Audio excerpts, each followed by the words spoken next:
Now, have you heard of the phrase Nepo-babies? It's short for nepotism babies, and it's gone viral as young internet users are discovering that some of their favourite celebrities, including people like Lily Rose Depp, Zoe Kravitz, Gwyneth Paltrow, for example, have pretty famous parents. Now, some people aren't happy with what they believe is the unfair advantage that these Nepo-babies are getting. So, had you heard about Nepo-babies? Does it bother you? Does it bother you that the children of famous people are doing quite well? It doesn't bother me. I only heard about it because I saw Lily Allen tweet about it. It obviously didn't sit right with her because I think people were saying she's a Nepo baby. Yeah. And I just think it doesn't just happen in the media industry. I think it happens in every industry. And I think it's one of those things, I think, it can go both ways, can't it? If you grow up around a family of actors, kind of almost by osmosis, you'll either love it or you'll hate it because your parents do it. Or family of doctors and kids often... same as doctors or lawyers, whatever industry. I think, and if you're a parent and you can give your child access to something that they want to do, why wouldn't you? But then it's their job, once they're there, to be successful in that. You can't give them success. You could say... get them in a room with a producer, but they have to do the audition. And they have to do the work. It's like, what is successful? What's successful? And there are some of these Nepo babies who some people might go, well, they don't do anything. You go, well, that's according to you. But in this kind of internet world and social media world, they're huge stars for what maybe our generation might go, well, what do they do? They don't do anything. But I think well, they're doing their thing, aren't they? They can't win, can they? Because the pressure's there for them to be successful because their parents are successful. But then, so say like Brooklyn Beckham, everyone says he's famous for nothing. But then if he sat around and did nothing, like genuinely did nothing and lived off of his parents, everyone would go, oh, he's just another rich kid living off his parents. So I just think either way, no one's happy with what they decide to do. It does help, I suppose, having that kind of...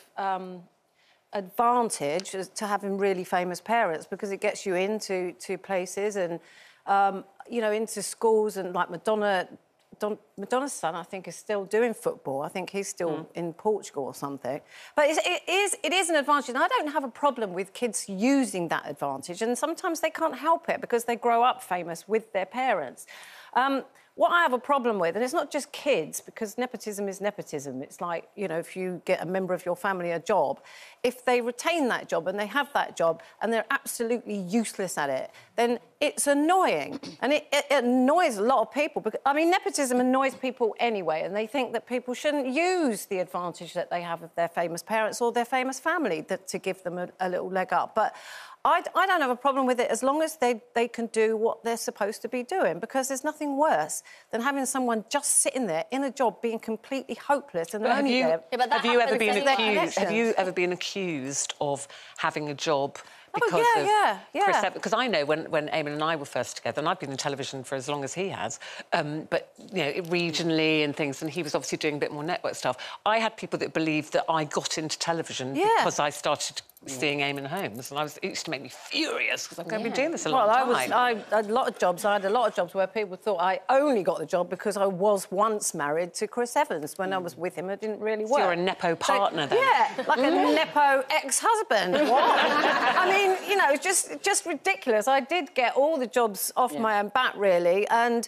a couple of jobs, I was completely kind of frozen out and ignored because it's like, oh, you're only here because you're married to Chris Evans and he knows the boss. You know, that kind of thing, and it had nothing to do with that. And you know, I kind of made my own way. Everyone thinks I only got the job on Loose Women because I was married to Chris Evans, and it's not. Actually, Noddy Holder got me this job, and that's the truth. I'm not making that up. Because he heard you on radio and mentioned it to his wife, who was then Susan Price, who was the editor of Daytime or something. I also think a lot of people don't want to be known just for that. Like, most people that I would have ever met or known, like, and you said the same about being in a band and stuff. I think a lot of people, they might get their foot in the door that way, but then after that, they want to be known for their own purpose. But also, you want to help your children in any way you can. Yeah, I mean, my son, Regan, he did a major feature film for Amazon Prime, which is coming out this year. And, yes, I'm his agent. I got him the job. but I didn't get him the job, as in I gave him the opportunity, but he got himself the job. So at school, you know, people, like kids would go, yeah, but you only got that because of who your mummy is. And I was like, well, no, Regan, because actually you did the casting, you did 4 castings and you did the film. And nobody actually knew that I was your mum until afterwards. So, you know, it's all down to you and your efforts and your skill and your talent and your ability.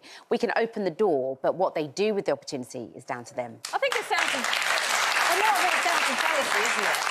People are quite often jealous of where people are and what they're doing, and they've got to put it down to something else because they're not doing it. And actually, you know, like a lot of people say, sometimes it just boils down to hard work. Yeah, and that's what he did, hard work. But the thing is, you know, our son Jack has gone into kind of he's studying broadcast journalism, and he tells nobody that we're his parents. Nobody. Oh my God, he's ashamed of you. He's ashamed. And in fact, he worked on a show recently where they were going to have a lot of celebs and things, and the production coordinator said, and how are you, like, working with names, celebrities? And he was just like, yeah, OK. And then Amy said to him, well, did you not tell them who we are? And he went, no.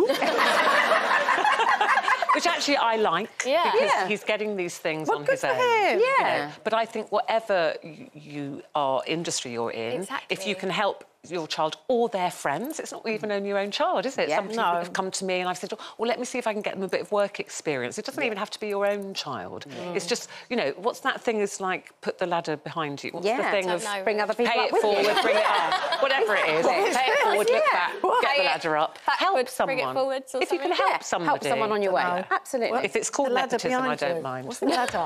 Say it again. What did you say? What's talking about the ladder behind Is it don't leave the ladder behind you or something? What's it called?